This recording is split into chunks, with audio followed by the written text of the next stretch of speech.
Okay, I'll give you the thumbs up when we're ready.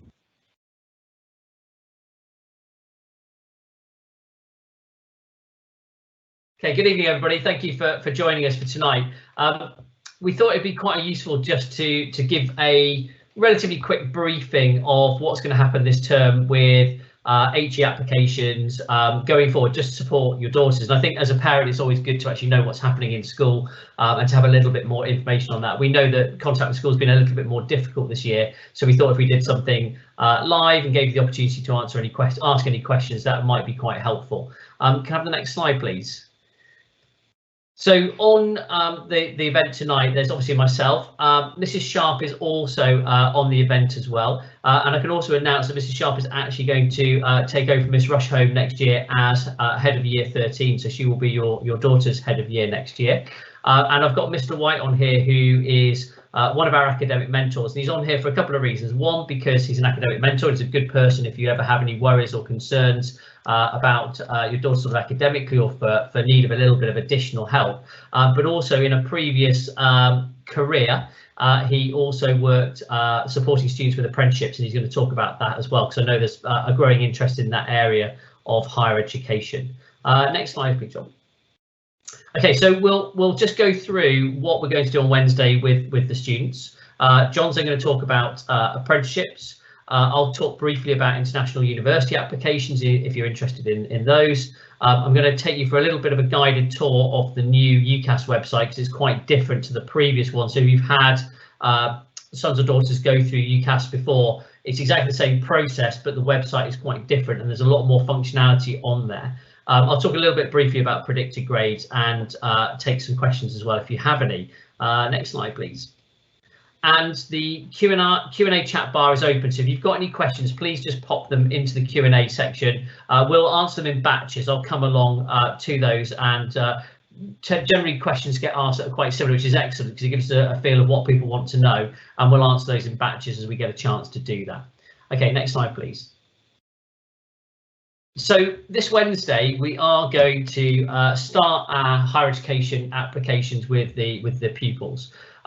And it's really a chance to start thinking about the next stage. There's absolutely no suggestion that students should know exactly what they want to apply for and they should make an application on Wednesday. That's not the case at all. It's a time to start thinking about what you might want to apply for after school. The careers team are available all day if students have questions and want to go and talk about possible options. And it's really just a way of saying, look, we're starting this process now and we'll get moving with it.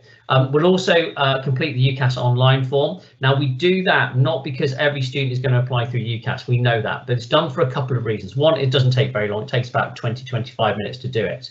That's just the online collection form of things like personal data, home address, exam results, things like that.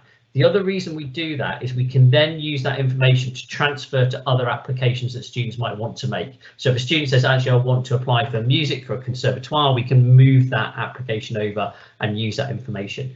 It's also really helpful because every single year, Miss Sharp's on here, 2 or 3 people are absolutely adamant they won't apply. You see Miss Sharp smiling on a little box at the bottom of my screen, that they're not applying to university. It's never going to happen. And then they either come in late, sometimes into into the spring term, and sometimes even on results day that they're going to make an application. So by having that information, it's really, really helpful. And also if a student takes a gap year, we have that information ready to go. So having that information in one place is incredibly helpful for the students because they can dip back into it and use that later for other applications. So we ask everybody to fill in an online form, the UCAS form, as a sort of data harvest and a way to do that. And in fact, I've seen a student 4 years after they've left school wanted to apply through UCAS, and we dip back in, and because they had their UCAS form ready filled out, we could then transfer that information over. But again, it's not a difficult process and we'll do that.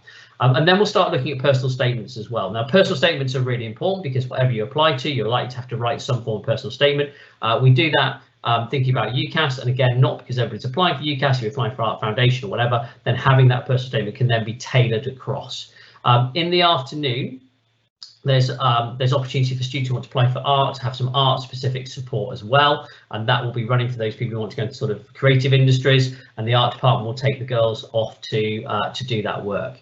And the way that the day will work, if I go through it, is we've got some talks happening from universities as well.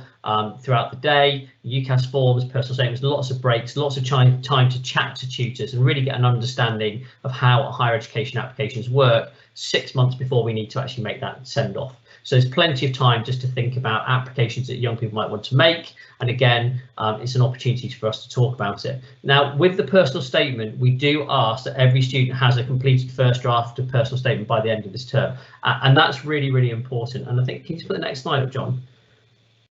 The reason for that is it's very easy at this stage of year just to kick the can down the road and go, well, I'll deal with it in September. September is busy. We're starting year 13 work, and starting any sort of application from scratch in September is really, really difficult. So we always start the process now, and we ask for a pretty lumpy first draft personal statement with some ideas in it before the end of term. And the reason we do that is it makes it so much quicker in September and a lot less stressful in September, October to pick up something that's already been started with feedback on it. And being that sort of proactive rather than reactive in September is really helpful. The deadline for Oxbridge and Medics is the 15th of October, and we have a Surbiton High School deadline around about mid-November to try and get all our applications away if we can.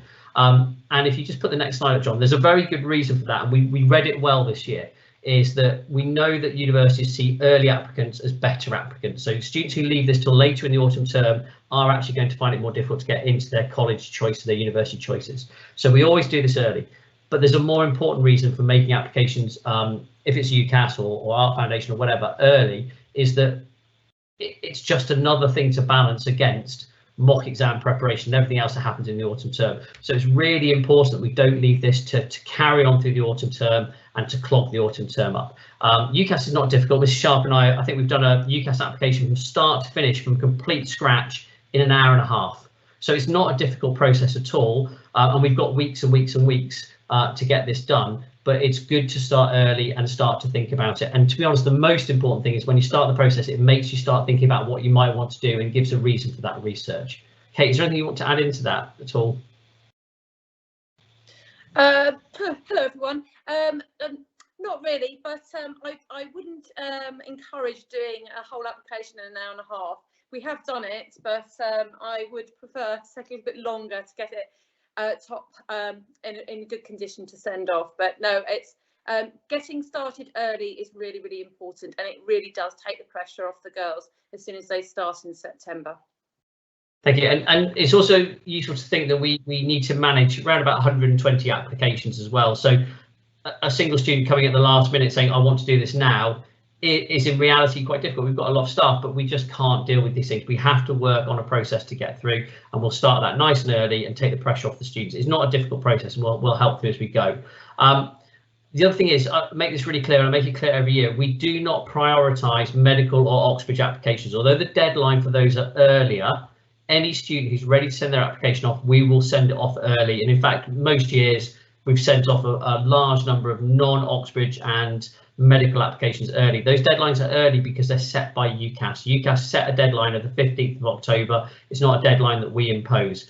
But to be honest, it's a different team that will look after those applications because they are a different type of application, and the other applications will be looked after by another team who are skilled at those types of applications. So if a student wants to send something off, there is no prioritisation of Oxbridge or Medics because of the early deadline. We'll send any applications off at all. And again, if any student needs any help with anything, we'll absolutely help.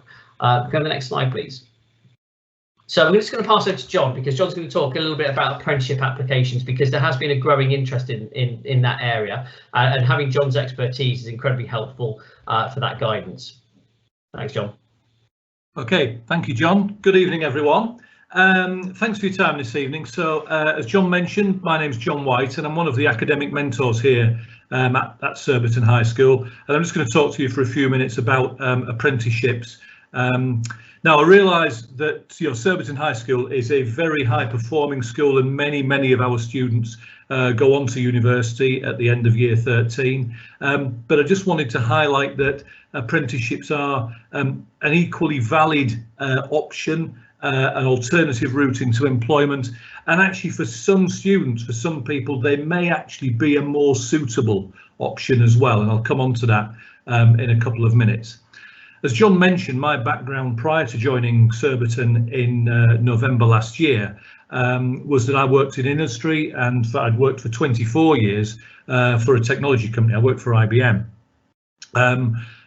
And for the last 8 years of that, I was an early professionals manager, managing across a number of their, early professionals programs, managing graduates, managing university placement students. And for the last 3 years of that, I was managing a bunch of apprentices across a number of their apprenticeship standards that they offered, which included degree apprenticeships as well.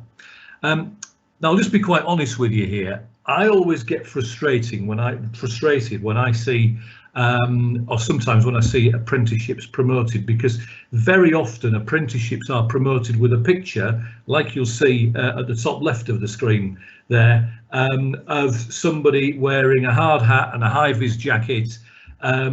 Often it might be somebody who's going to turn up with a more experienced colleague to fix your central heating or your car. Now, whilst it's true that there are apprenticeships in those more traditional manual industries, there's a lot of professional apprenticeships now geared towards, shall we call it, white collar work, office work, and some very good careers and degree level and even master's level apprenticeships out there. I'll come back to those pictures at the end of my talk. Now, if you look at the slide where I've talked about apprenticeship careers that are available, I've mentioned many of the areas that are there. I'm very familiar with lots of those that are in the technology industry from my time working there. So things like junior management consultant, which was an apprenticeship standard that I looked after in my company for a time. Associate project manager is another one. There's a degree level digital and technology solutions apprenticeship, and also a degree level chartered business manager. There's many other apprenticeships from the world of engineering, lots in media around journalism and media production, and I've had some involvement with the likes of the BBC on some of their apprenticeships and degree apprenticeship offerings. You can do a level 7 apprenticeship to become a qualified solicitor if you're interested in the legal profession, and there's many around healthcare in things like pharmacology. And interestingly, hearing John talking about the medical applications there, I was actually looking before when I was researching this talk, and there are some apprenticeships in development. They're not available to actually join yet, but they're in development around things like being a doctor. So in the future, I'm not sure how far those are out from coming to fruition, but you would actually be able to do an apprenticeship to become a doctor as well, and other things around the medical industry. So the key message from me is watch this space, because if we do this, or when we do this presentation in a year's time, I think there'll be further options available as well. Talked a little bit about levels there, you heard me mentioning that. So just to explain very quickly, many of you might be looking at degree level apprenticeships, which are a level 6. You also hear level 7, which is a master's level. There's lots that are available around level 4 and 5, which are higher level apprenticeships equivalent to the first or second year foundation degree. Those are certainly things like junior management consultant and associate project manager. But also don't discount some of the level 3s that might be equivalent to an A level. For certain specific roles, for some people, those might be very suitable as well, because they'd be geared to a specific role. One thing I just quickly want to mention as well with apprenticeships is that to get an apprenticeship, you get the job with the company, and then they would put you on that apprenticeship, and they may well have a number of apprenticeship offerings around that. And that includes degree apprenticeships, which means you do need to get the grades for the university to do that degree apprenticeship. So digital and technology solutions is one that I'm aware of. That requires the equivalent of roughly 3 Bs. So you still need to be aiming for those grades. I mentioned the advantages over there on the left hand side of the slide, and I'm not going to go through them all, but the one that I really want to highlight is the third one, around it suiting kinesthetic learners, people who learn whilst they're actually doing the job. And one of my abiding memories of working with apprentices is when I had a number working for me. I was talking to them and I said, what was it made you do an apprenticeship rather than going the more traditional university route? And they said to me, well, frankly, we've spent 13 years at school sitting in a classroom being told, what to learn and what to think. And actually, I want to learn differently. I don't want to do another 3 or 4 years sitting in a university lecture theatre. I want to learn by doing the job. So that was by far the biggest reason that people wanted to do it. Of course, the fourth point on there, that there's no student debt, is a big factor as well, but it wasn't the biggest factor. It was the learning whilst doing that was the really big attraction. And finally, I just want to reference those 3 pictures that are on the slide there. I mentioned that the picture in the top left is actually taken from the government website, apprenticeships.gov.uk. Which, promoting some fantastic opportunities for apprenticeships, but it did seem to perpetuate this image of the hard hat and the high-vis jacket. So I wanted to highlight the other 2 pictures there. That those are also apprentices, and they're actually apprentices that I know and I've worked with. The fella in the top right in the sharp blue suit there is a fella called Chris. Very interesting character, Chris. He's an ex-Arsenal youth team player who, for anybody who follows football, he played in the same team as Jack Wilshere. But his career was ended before he ever got going with a bad leg injury. From that, he then joined an apprenticeship scheme, and he joined IBM as an apprentice, did an apprenticeship, progressed from that to do a degree apprenticeship, became a chartered business manager, qualified, and he's now an account exec looking after a number of high profile accounts. The lady in the bottom, on the bottom there, is a lady called Laurie. And I know Laurie extremely well. And actually, I knew her before she dyed her hair orange as well, before that picture was taken.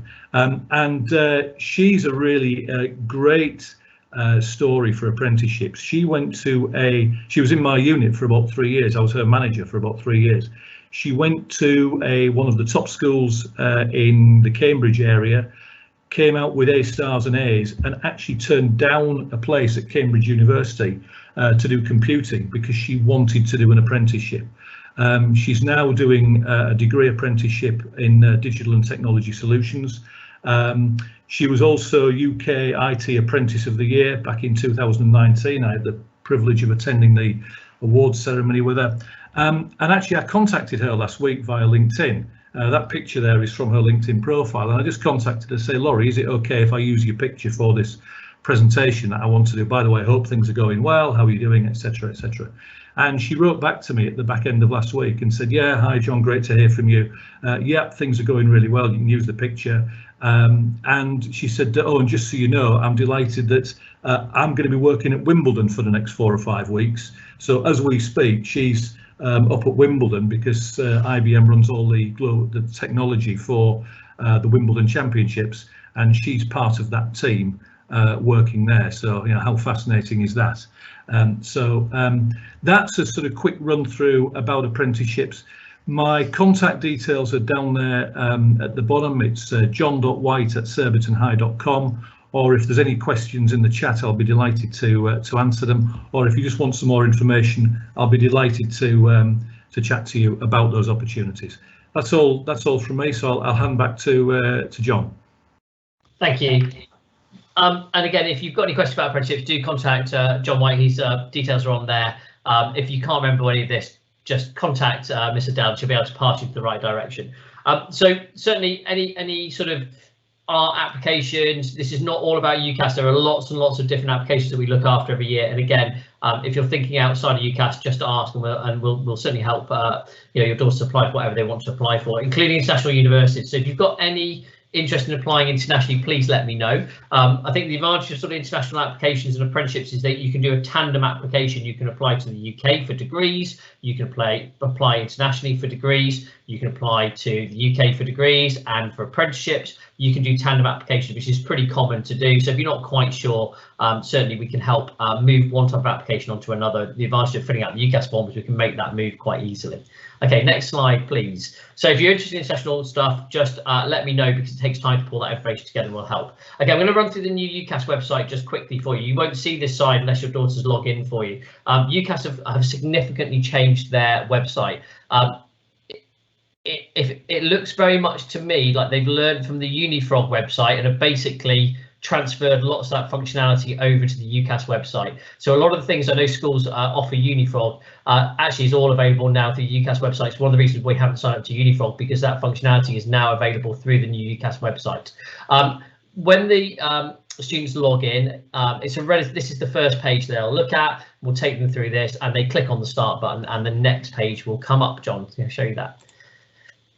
Okay, so one of the pages that will come up will be the ability to explore your future, to look for different types of courses. Again, this is the Unifrog thing that's come over to UCAS to allow you to look at different course options and to make a short list of those courses. So the students can actually use now the UCAS website to do their university research rather than using a spreadsheet plus the website. So there's a lot more functionality in this system. As we go through it tomorrow, hopefully the students will find they can find lots of different courses on here, and that will help them with that research. Okay, next slide, please. One of the functionalities that is built into the UCAS website and also built into Unifrog is a personal statement builder. But it was very, very interesting the other day that the Nottingham and Birmingham University Conference said, please do not use the personal statement builders. We're bored of reading formulaic personal statements that have come through building tools. And it was really interesting when they said that. We find them impersonal and unhelpful.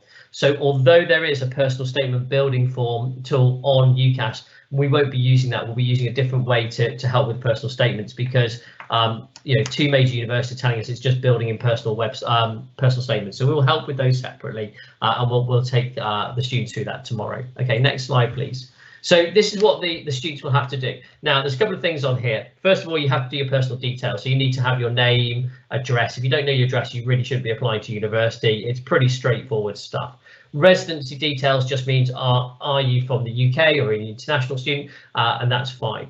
Education is just a list of your GCSEs and the A levels that you're taking, and DAV, and again we'll walk through all this tomorrow. Employment for most students is probably going to be left empty. You can obviously add in a part-time job in there. If I'm honest, universities are really looking for people like me who might want to go back to university rather than someone who's got a part-time job, but it's worth putting in there. Nationality, pretty straightforward. Supporting information would be if a student's had particular challenges or needs particular additional support, like dyslexia, and that will go in there. And then the English language skills, you just tick a few boxes about your English language skills, and your finance and funding, which is basically, are you going to pay UK or international fees? That is pretty much a UCAS application with a personal statement and your choices. That's all that's going to happen. So we on Wednesday will walk the students through this just to sort this out and go through it. And then from these details, we again can transfer those over to other applications if we need to.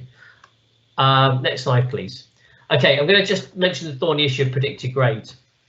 Predicted grades are something we're asked about a lot, understandably.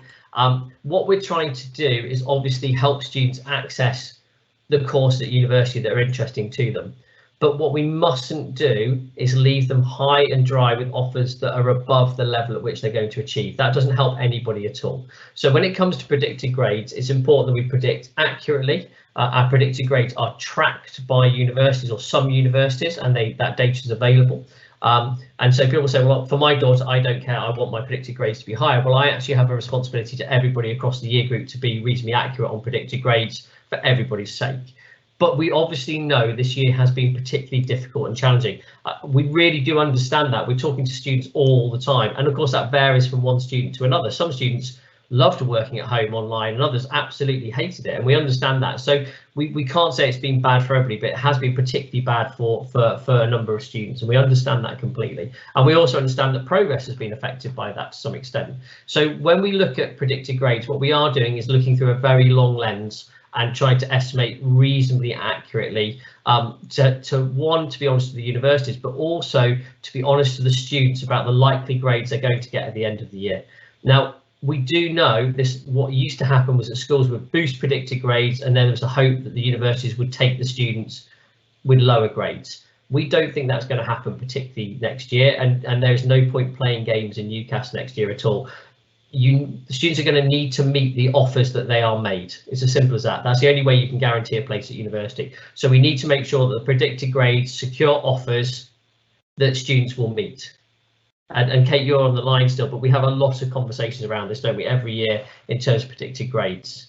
And it is really important that we are honest, but also supportive, and getting that balance right is really, really important. So if we have the next slide up, this is an end of year report that will be coming out something like this in the next few weeks. And on there, we've got the examination grades, and you'll see that intentionally we slashed the on target 4 grades. And the reason that we do that is to say we think the student will achieve somewhere between A, B and B, C. We can't be that accurate at the moment. So for this student, it's likely we would predict them A, B, but we would expect them to apply to universities between A, B and B, C.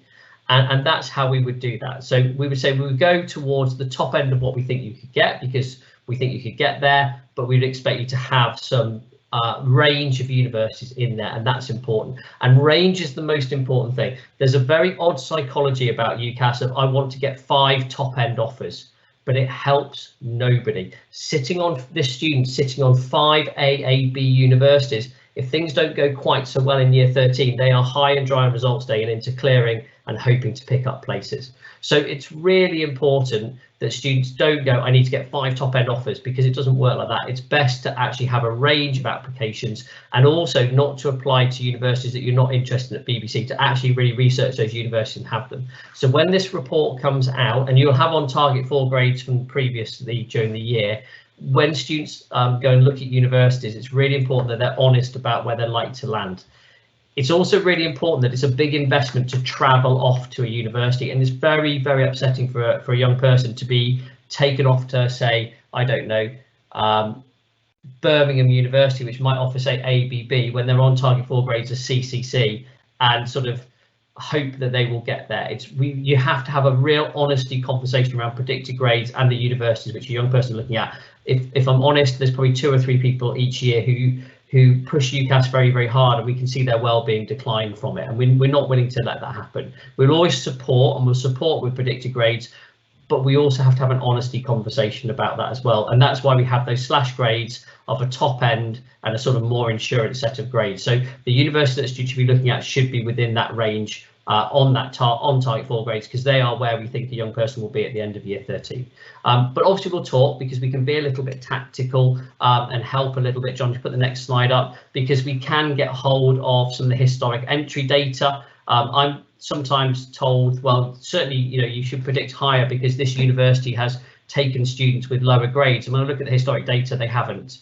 So I know that Imperial for medicine, they might ask for 2 A stars and an A, but they're really looking in the range of 3.5 A stars to 4 A stars at A level. So we can look at that data when we're guiding students. So it's really important not to make assumptions that universities will drop the offers that they have on results day, because some will, some won't. But our suspicion for next year is there's going to be a bit less flexibility in the system. So it's important that students meet the offers that they get. So when that report comes out, that is a really good area to look at.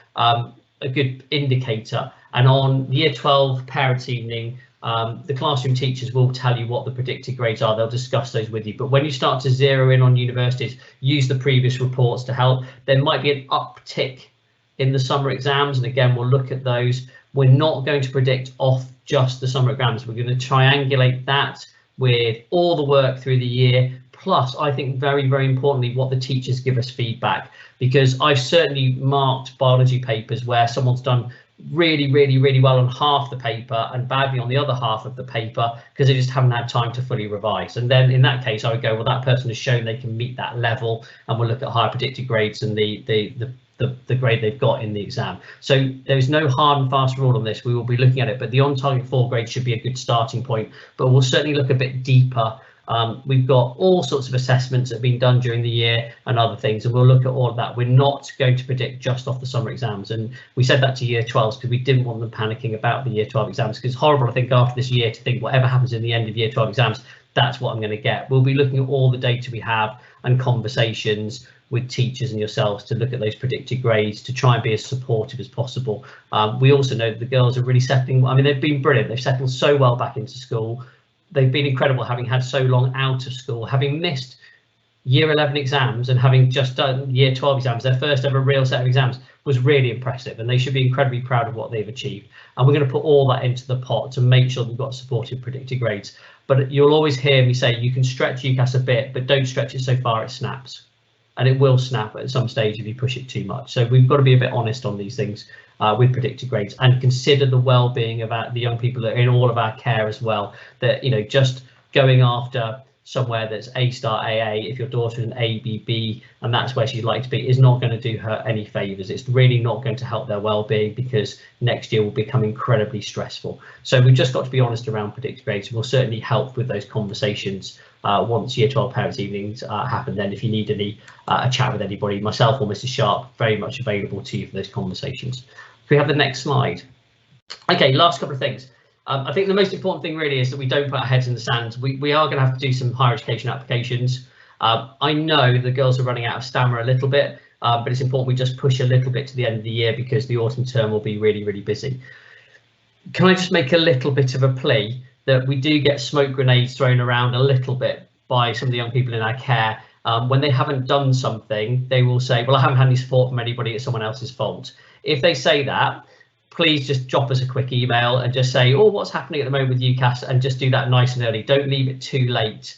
I sometimes, if I'm honest, I get some slightly ranty emails once in a while, and when I ask all the people who've been in contact with that person, there's been lots of support, but the student will say there's been no support at all. So just drop us a quick email, talk to the tutors, check in with them. With UCAS, it's really useful just to do a quick check-in quite regularly with the tutor, because it's not the young person's fault at all. They're just anxious and worried, and they've got so many things going on their head around them. They can get really worried, and they can sort of go into a bit of task overload. So if you do feel it's a bit stressful, a bit worrying, just let us know early and we'll swing into action and help. And if we put the next slide on, these are all the sort of people involved with UCAS in the sixth form. There are loads of us, and also all the tutors on top of this. So if you need any help or you're worried, so for instance, you're not sure about what your daughter might want to do at university, then the careers team are brilliant. They'll help out absolutely. Miss Adele's going to check and proofread all of our personal statements for us this year, so that your daughter doesn't have to worry about grammar and punctuation and spelling. She's going to do that for every girl in year 12 next year. Take some of that pressure off and help, so they can just put pen to paper without worrying about any of that at all, just to help out. You know, we've got Mr. White and Miss Ross if you need some help with guidance, absolutely. And then there's obviously the sixth form team and myself and Mrs. Sharp and Mr. Johnson as well. So there's lots of us, but just go straight to the tutor, ask for a little bit of help. If you're worried about anything, concerned about anything, feel that things aren't moving on, then please just ask early. Don't leave it to the last minute. And we'll always swing into action and help. But we will get, you know, every year we get 120, 130 students at UCAS without any drama, and the outcomes are really, really good. So trust us. But if you're not quite sure, a bit worried about something, just ask and just say, and we will swing into action. I did once get the most amazing email. Mrs. Sharp's heard this story many times before. The last day of half term in October, saying that my daughter's had absolutely no support with UCAS. It's outrageous. Why am I paying fees? Why didn't I send her to a state school, which I thought was quite good. It was also my birthday on the same day. I sent back the personal statement that had 4 members of staff's comments on them, all on track changes. Over a period of time, the young person had help and support with that, and there was loads. So the young person wasn't telling the parents exactly what was going on. So right, let's avoid all of that this year and just give us a shout early, and we'll definitely help out on anything. So you know, any worries, just tutors first, and then we'll swing into action. Kate, is there anything you want to add at all? Not really. I think you've covered most of it. I have to say, with my exams officer's hat on, your daughters have been amazing all of last week, and obviously today and tomorrow is the last day of exams, but they have really managed their exams so well, and I've been really, really impressed, especially as I have secretly known that I'm going to be their new head of year. So yeah, brilliant, especially as they didn't do their GCSEs last year. So they've done really well. They mustn't get too overconsumed about their exams and their results regarding their predicted grades. As we said, it is a holistic view. I really need to stress that. A lot of them have been quite stressed about it. But they've done brilliantly. If you don't know my background, obviously I am a head of exams, but I've also done UCAS for nearly, I think it's about 7 years, isn't it, Mr. Owen? So I've got a lot of experience in helping the girls on a one-to-one with their UCAS applications. So the combined team, we've got so much experience behind us.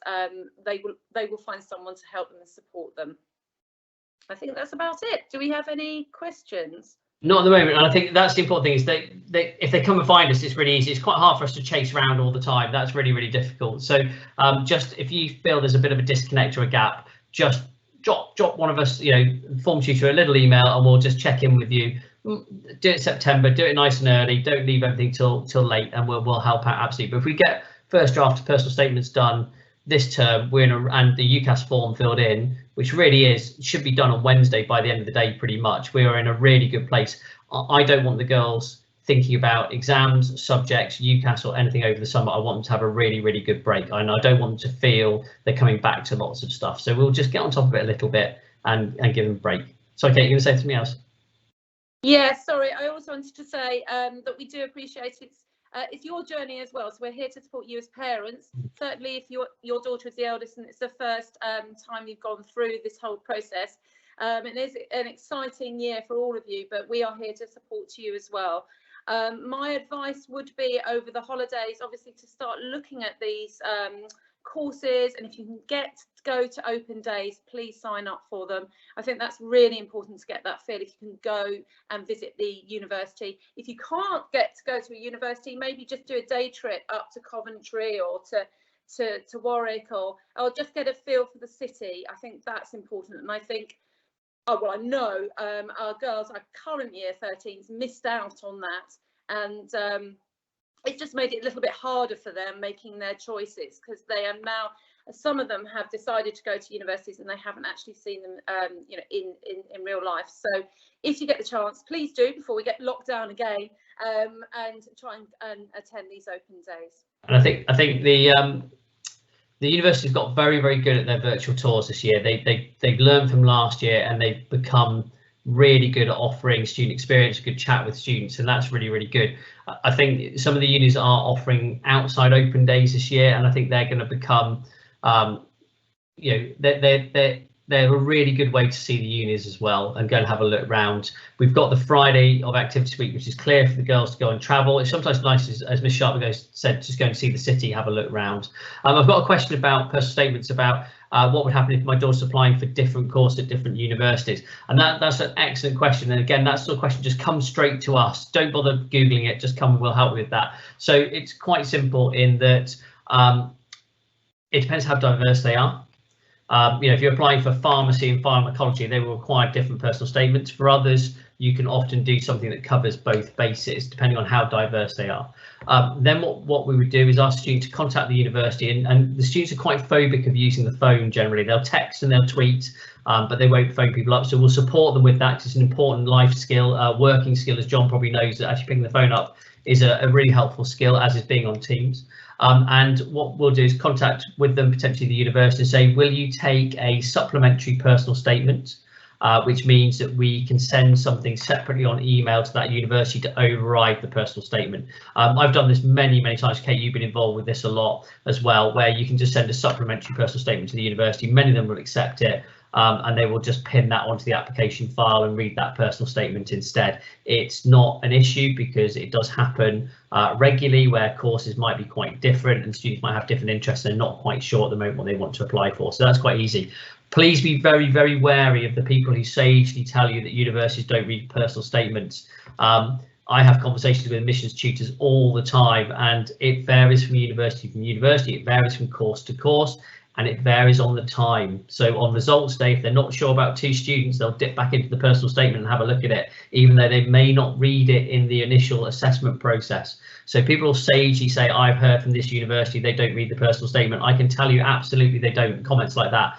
Well, I can tell you that it depends from university to university, course to course, and from time to time, whenever it is. So the only way to really make sure that you cover all those bases, to make sure that your personal statement is is as good as it can be. I know there's some med schools that don't even read the personal statements, and many that go through them forensically. So we'll always make sure that's as good as it possibly can be. It's also a really important learning process as well for the students, so they will go through it. I've just had a question about what time does it go on till 4 on Wednesday. So it's a normal school day. We're back in school, so it's 8:35 to 3:55. We've put lots of breaks through the day to give the students. It's going to be quite warm, and we're going to move them around the building as well, so they'll get some time in the common room, which is air conditioned, up in the study area, give everybody a little bit of a break. The art girls will go up to the art department in the afternoon for support with that.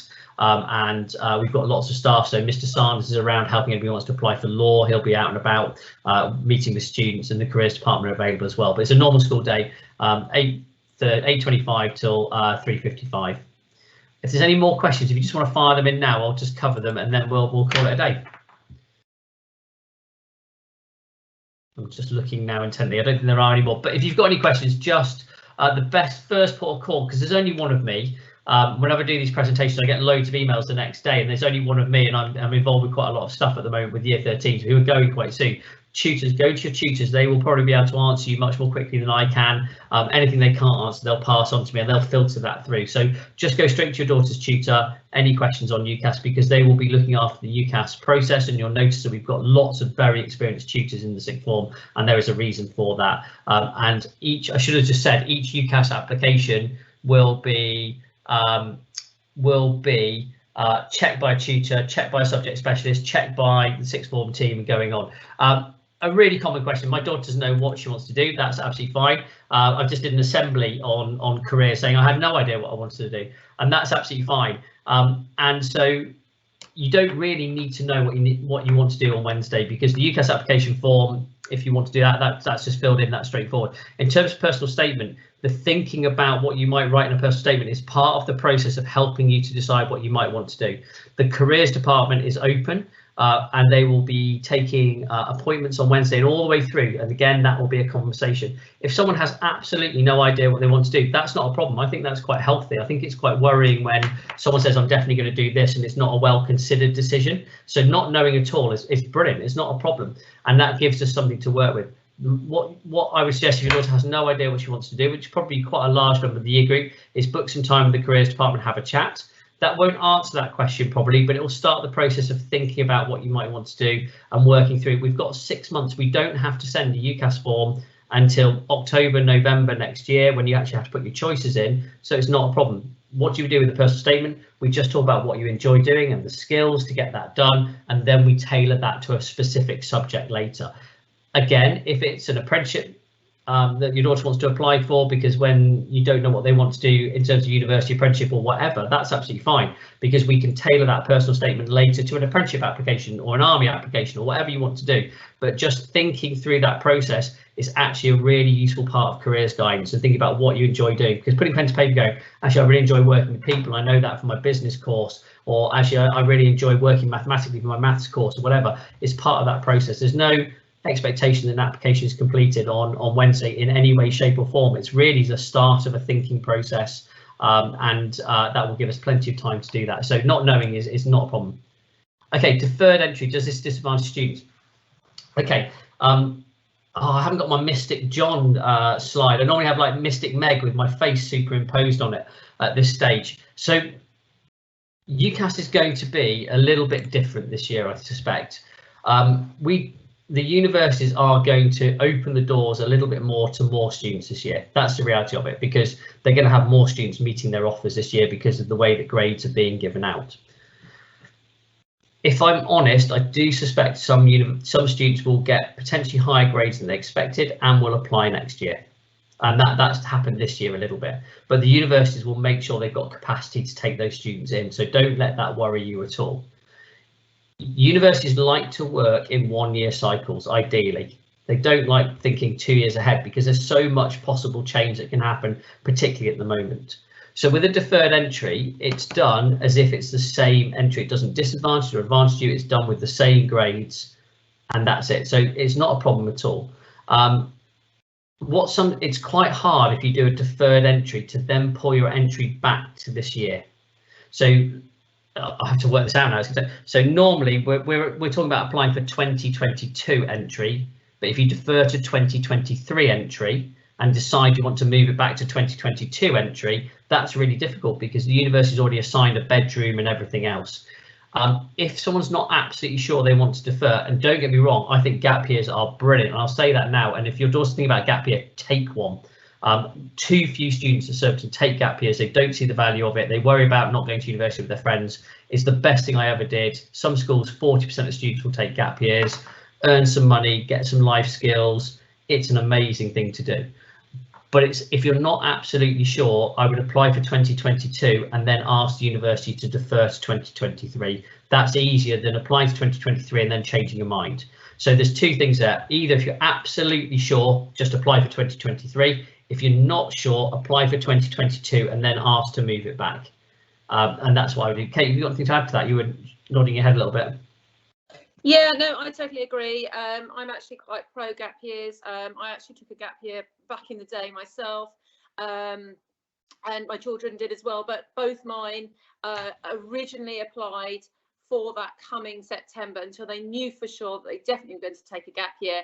And then we contacted the universities and changed their application. My daughter actually changed it on results day. So it is all flexible, and my advice is just to keep your options open. So absolutely, John is absolutely correct. Apply for next September, and then because the girls just change their mind over the year, they really do. It's a real 12 months of growth for them, and some are always dead set on knowing what they want to do, but a lot of them will change, and as they mature can make different decisions. So I think it's really important that they just keep their options open, and that's the easiest way of doing it. And universities are pretty flexible if you want to defer at a later date. Definitely easier that way than the other way. And change course as well. You know, if you've got an offer from a university and you phone them up relatively early and say, actually, I'd like to change course, they've got space, they'll let you do that as well. So they want students to be happy. They know that students on the wrong courses tend to drop out. They want to help out as much as possible. So there's a bit of flexibility in there as well. And what we do tend to do is ask the students to send off not all of their applications in one go. They might keep one slot back and use that later if they need to. It's quite handy to have that extra slot available if you want to change your mind and do something else. But loads and loads of students change their mind. Again, that was an interesting question about my daughter know what course she wants to do. There will be students now who go, I know exactly what course I want to do, who will also change their mind later. And we get that every year. And we'll just guide all the way through this process. I spend a large number of my working week talking to parents about UCAS and tactics around UCAS and helping with changes. It's not a problem, just contact us early. But if you're thinking of a gap year, I think it's going to be a year actually as the economy opens up and there aren't enough casual workers to work. It's probably going to be easier to pick up work than it has been for some time, which is great. Some students will do 6 months of work and travel or just earn money. But John, it's the skill, the other John White's on here, it's the skills that you pick up that employers want, which I think are a brilliant thing to do. And I would encourage more students to take gap years and do it at the moment. I think it's a brilliant thing to do. And John, you going to add anything to that? Sorry. I was just going to totally agree with you, John. And in fact, there's some, I know there's some companies out there that actually offer 1 year gap year placements, which are very similar to university placements. And I've seen a lot of people go through those who, some of them were deferring a university year and stuck to that. Others changed their mind part way through. Others did it because they didn't know what they wanted to do and decided during that time. But it's an absolutely fantastic opportunity to pick up, exactly as you said, John, the transferable skills that employers are looking for. So yeah, I'd highly recommend it. And I'd also add to that, if your daughter's changed their mind, we are always available regardless if it's at school or not. So I'm seeing a student who left 3 years ago who's applying for a postgraduate. I saw a student last year that I taught 8 years ago and helped them with an application to something. So we are always there. But I tell you what was really helpful is I could just pull their UCAS form that they'd already filled in on HE day, and there's a bit of a sales pitch here. I actually had all the information I needed because I couldn't find out their exam boards from 7-8 years ago, but it was all on there ready to transfer over. Every year I get people 3, 4, 5 years after they've left Surbiton, if not longer, and we help them with applications, or a year later they've changed their mind. It's not a problem at all. We're always there, and any student can dip back into the career service and the support from the school if you need that. So again, just having that stuff on record is much easier for us, but lots of people will change their mind, and it's not a problem not to know at the moment. Actually, I think that's really healthy, and a gap year I think is a brilliant thing to take. Any other questions? Just have a quick look. I think that's about it. I'm quite happy to answer any more if anybody's got any. Okay. Oh, hang on. John, the question here, can you advise which companies have gap year employment? Do you know off the top of your head any examples? Well, the British Army, because I almost joined for a year, will do a short service commission, and I almost did a year in the Army, but it's a long story because they changed their rifle to be right-handed, and I can't shoot right-handed, so I couldn't do it. So I'm quite glad, because it was just prior to the Gulf War. They will have for a year. There are a number of other, I know people who've done special constable stuff as well for a year. Anybody else? I think I know. I certainly know that that IBM does, as I managed a few of those people who went through that. So they certainly do. Quite a few of the sort of consultancies and tech companies will do that. I think if you go to, I think it's Rate My Placement. There's a Rate My Apprenticeship website, which is very good for getting apprenticeships. I think it's Rate My Placement. That they will have more information on the other companies that do it as well. Again, you have to apply to the company themselves, but Rate My Placement would probably be a good place to go.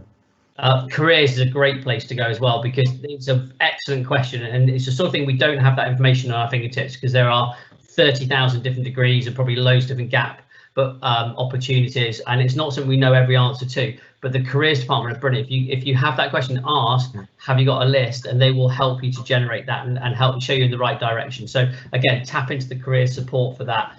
Careers are brilliant at helping with decisions, helping with lists, helping with ideas. Tap into that support. That's really what they're there for. So if you're interested in that, it's a good idea.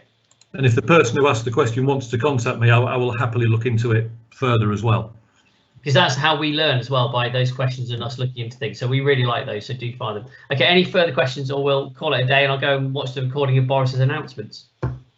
See if I'm going to go on holiday in the summer. Okay, I think that's it. Thanks, everybody. If anybody needs anything else, then you know where we are. Go tutors first, and then obviously we're all here if you've got any questions about anything. Hopefully the next 3 weeks will, it'll be low key for the girls. HE Day, we've ordered Rel's cakes in for break time. We want to make it a really comfortable day. Not stressful at all. We'll walk them through UCAS or whatever other applications they want to do. We tend to say UCAS because the majority apply for UCAS, but we don't mean just UCAS apprenticeships, international university, anything. Just ask and we will help. I did lots of international university applications last year into places like Holland and Japan and all over the world. So we're not just talking about UCAS. UCAS just trips off the tongue, so it's a bit easier. But any of those applications that you want to help with, then please just ask. Thanks, everybody. Goodbye.